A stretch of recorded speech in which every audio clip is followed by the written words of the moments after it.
For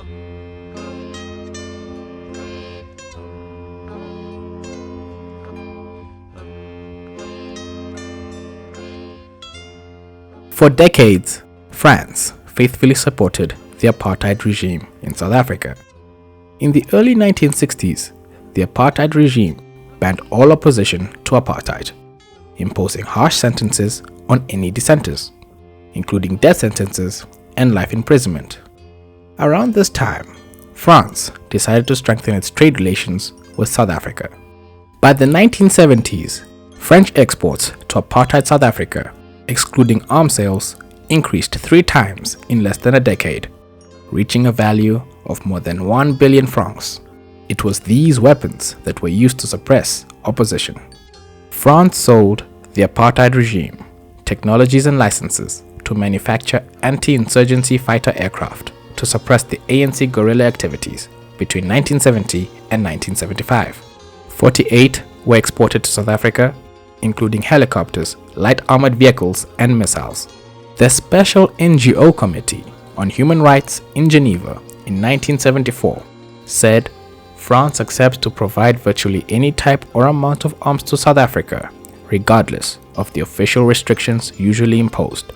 France had become the leading arms supplier to the South African apartheid regime in 1964, as they did not oppose the 1963 UN Security Council resolution, which recommended an arms embargo. So as the UK specialist government imposed an arms embargo, the French gladly filled the gap.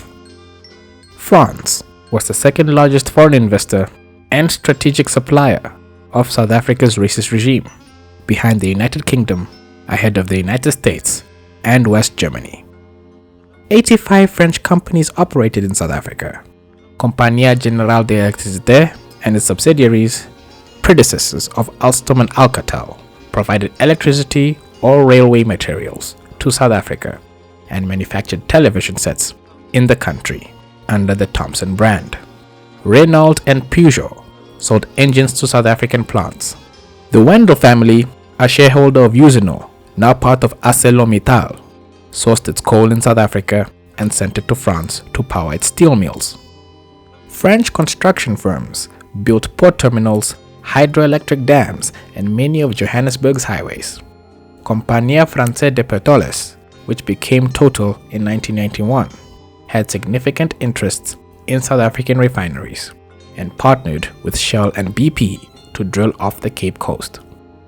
Koeberg, South Africa's first nuclear plant, was built by French energy giants EDF and Framatome, now part of Areva, in 1976. France signed a contract to construct the power station, pledging to train 100 white engineers and technicians to maintain the plant.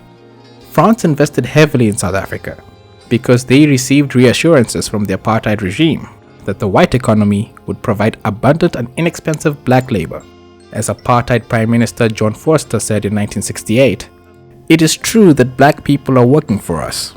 They will continue to work for us for generations. But the fact that they work for us can never allow them to claim political rights.